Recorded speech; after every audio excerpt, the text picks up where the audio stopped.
So it's been about 4 months since I made a video on this channel, but today I wanted to talk about one of the most hotly discussed and still ongoing discussion that is happening within the video game scene, and to an extent it has gone out and it has entered into the broader scene of things, and that is basically the Assassin's Creed Shadows thing, with the inclusion of Yasuke, the legendary samurai, in Japanese history. And of course, let's not forget the other character that is supposed to be the representative of the Japanese people, Naomi, the female assassin, who will likely be the one that's going to be incorporating a lot of the traditional traditional Assassin's Creed assassination techniques. So I have made 2 videos. I want to be honest about this. I have made 2 videos about this, just expressing my thoughts and opinion on it. To summarize it, I just said it was really dumb how people reacted to it, how people got angry about it. It didn't make any sense. It's just ridiculousness, right? But in this video, what I wanted to do, I'm gonna be really honest, really open about it, and look at it from both sides. Yes, I'm going to be the centrist that many people hate, right? Now, I'm gonna be very honest with you. I still find Yasuke being in the video game pretty cool. I don't really care too much. It sounds like a great narrative opportunity. It sounds like they're gonna be able to tell a really interesting story with Yasuke and Naomi as 2 protagonists who are going to be going up against, the Japanese imperialists, whatever. Like, it sounds interesting. But I wanna look at it from the perspective of both sides and kind of hopefully help explain why this is happening the way that it's happening, right? So I'm gonna focus mostly on the ones who are basically against Yasuke being in the game, because they seem to be the loudest. They seem to be the one more active behind it. They will make tweets about it, mocking it. They will go on to YouTube channels and disliking it, and they'll do everything in their power to make it known that they just don't like the idea of Yasuke being in the game. And it's going to be a long video, so I hope you have the time and patience with me as I go through every argument that they've made against Yasuke being in the game and the reasoning behind it, essentially. So one of the biggest reasoning that I have observed, again, I'm just observing, right, of why they don't want Yasuke to be in this game, is that this is the biggest one, right? Is that they felt like they were robbed of an opportunity to finally see a Japanese Assassin's Creed setting with a Japanese male character. This is the biggest block of it. They felt like we've had, every character from Ezio to Alta to Edward to Bayek of Siwa, every character has represented the region in which they are in. With Edward being the exception, because he's actually a Welsh character who has been going around sailing the Caribbean seas, but people have made a counter argument to that and saying that, listen, this was during the golden age of piracy, therefore Edward being there and being one of the main protagonists is not an issue. We'll get back to that.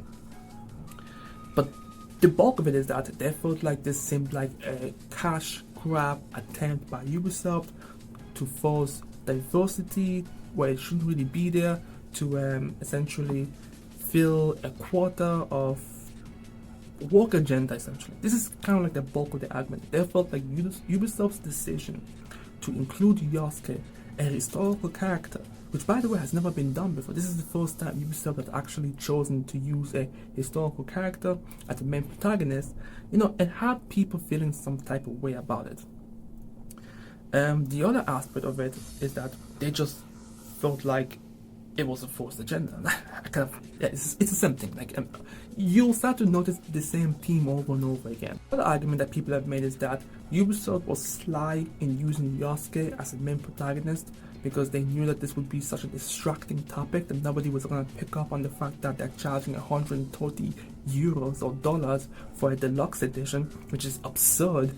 But yeah, it's true. Like, everybody has been talking about Yasuke so much so that we've completely ignored another problematic aspect with this game, and that is the 130 euros deluxe edition. But yeah,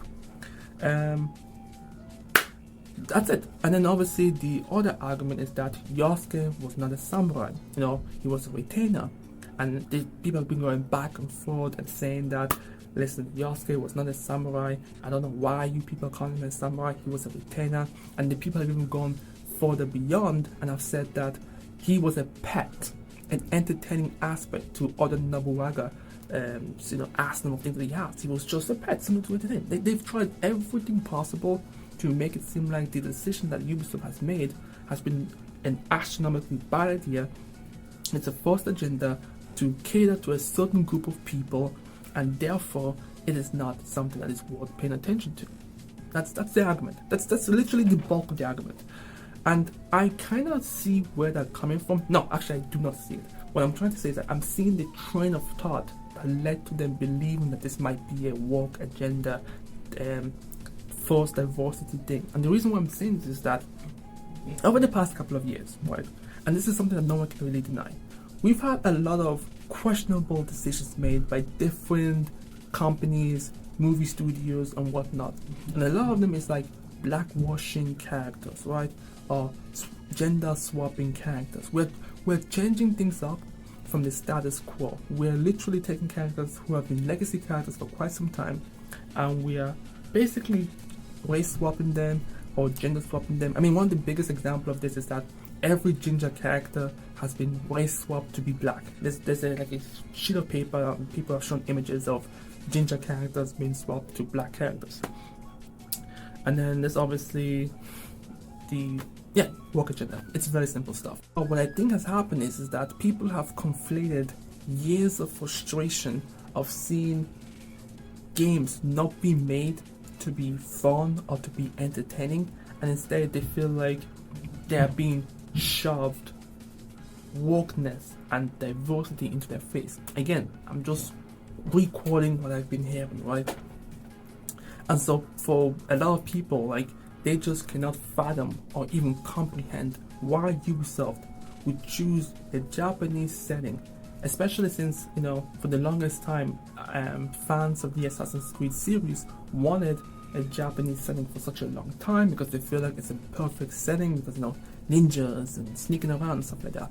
And they wanted a male protagonist to lead that charge and to do all that stuff, right? But instead, what they've got is Yasuke, a samurai, and a Japanese female character that's going to be representing the culture, which is Niobe. And and I feel like, and they're saying that this is not gonna, you know, cater to the right audience. They're saying that this is just gonna fail, you know. Which, by the way, you know, Ubisoft games have not been the best. Let's be honest, we all know this, right?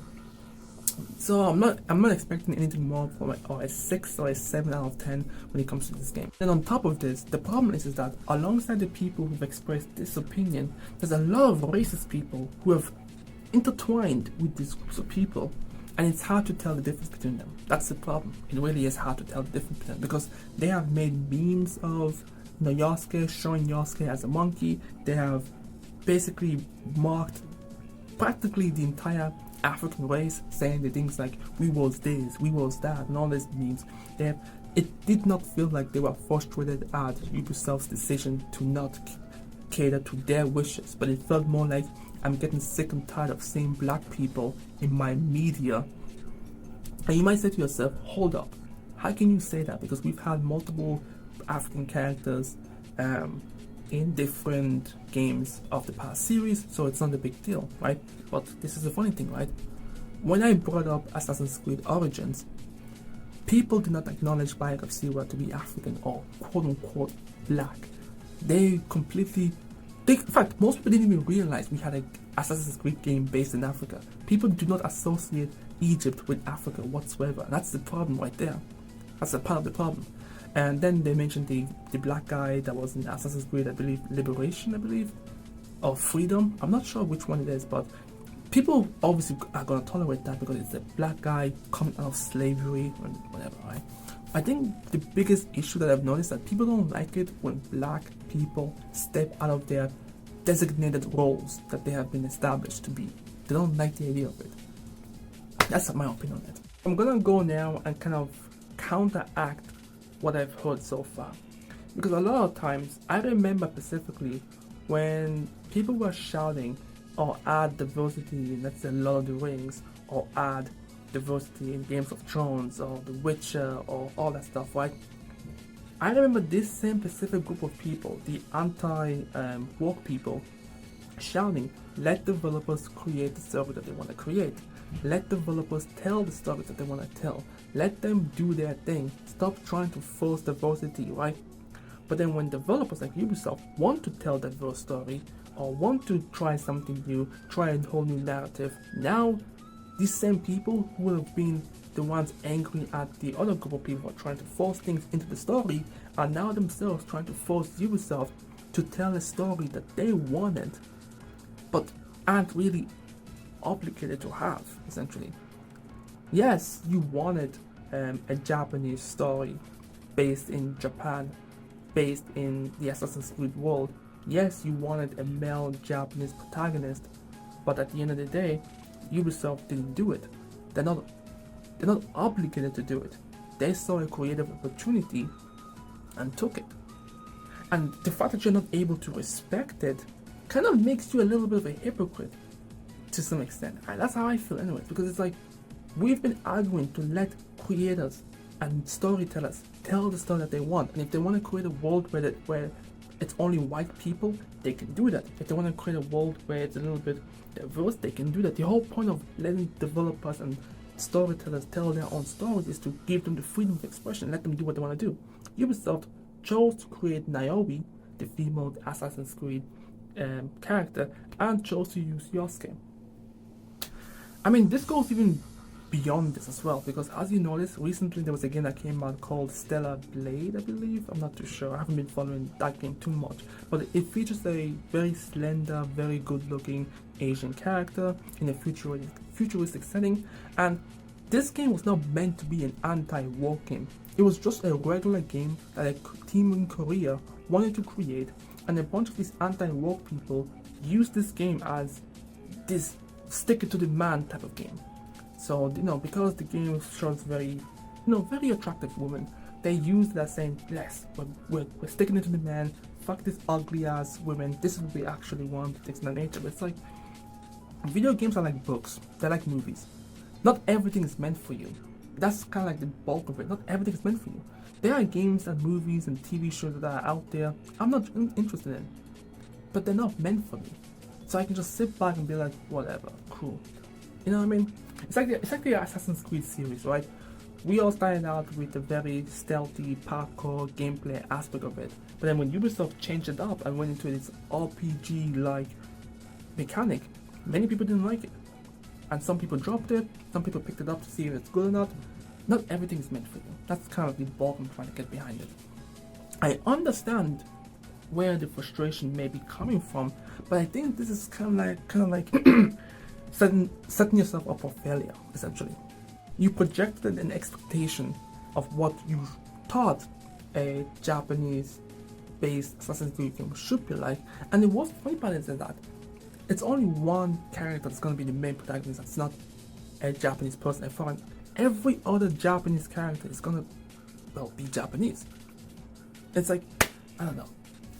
And then, people will try to bring in the Japanese and say, well, look, the Japanese are angry about this, the Japanese are annoyed about it, the Japanese are offended about this. But when I looked into it, it's just the same thing. It's just, there are Japanese people who probably didn't want Yasuke to be the main protagonist, and there are a lot of Japanese people who don't actually give a fuck. And it got so bad that you actually started seeing Japanese people coming out of the woodbox, talking about it, telling you that we don't really care, we like Yasuke.